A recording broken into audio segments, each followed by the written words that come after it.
I grew up in a small town in Montana called Harrison, Montana. Ever since I was a little kid, I always dreamed about joining the military. When I joined the Army right out of high school, I ended up getting to the 101st Airborne Division. If I could go back in time and change the circumstance of what happened to me on October 9th, I definitely wouldn't, because if I wouldn't have stepped on that IED, somebody else would have. And I'm lucky enough that I survived. I remember like it was yesterday. The most beautiful morning I remember in Afghanistan. I just happened to come up on this trail and I saw 5-6 Taliban staring right at me. And as I was raising my rifle to engage, an IED detonated directly underneath me. Still not sure what even happened to me. It was just real blurry, tingling, burning sensation running through my entire body. And then I got myself sat up and I noticed my legs were completely gone. As soon as the helicopter came and picked me up, I couldn't breathe. I started turning blue and I started holding my breath to die. That close to death, I could remember every single detail about my daughter's weight, the day she was born, the smell of her hair, everything. And my goal at that point was just trying to stay alive to see them one last time.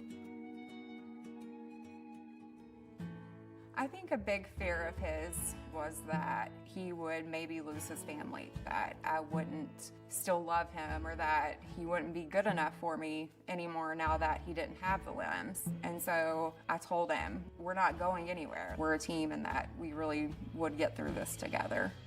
The transition was extremely difficult. Nobody prepares you for what happens on the outside in the wounded warrior realm and what it's like to live a life with no arms and legs. The only way I knew I could be really happy with my injuries and stuff was to be able to challenge myself through the great outdoors where nothing's handicap accessible. You have to adapt and overcome.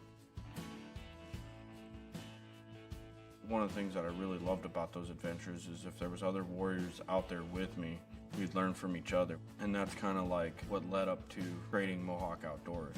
Let's create a program to focus on taking all combat vets on outdoor adventures and experiencing what is the most healing thing in the world, and that's the great outdoors.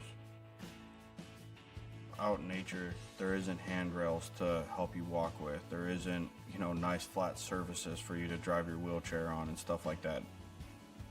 We've been saying it since we started Mohawk Outdoors that being able to have a UTV, something we can get paraplegics, double amputees, easily and safely inside and out of, it would be a dream come true for us.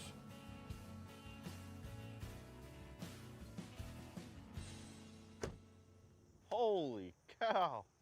I wasn't expecting this in the morning. Dang. Morning, JD. Hey, good morning. What do you think? It's beautiful, man. Wow. Holy cow. Pretty cool, isn't it? Wow. Dang.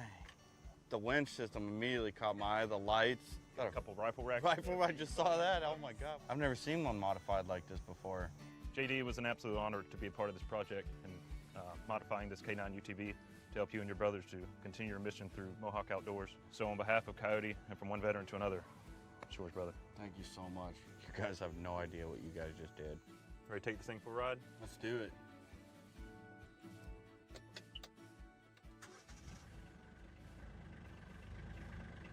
Park brake.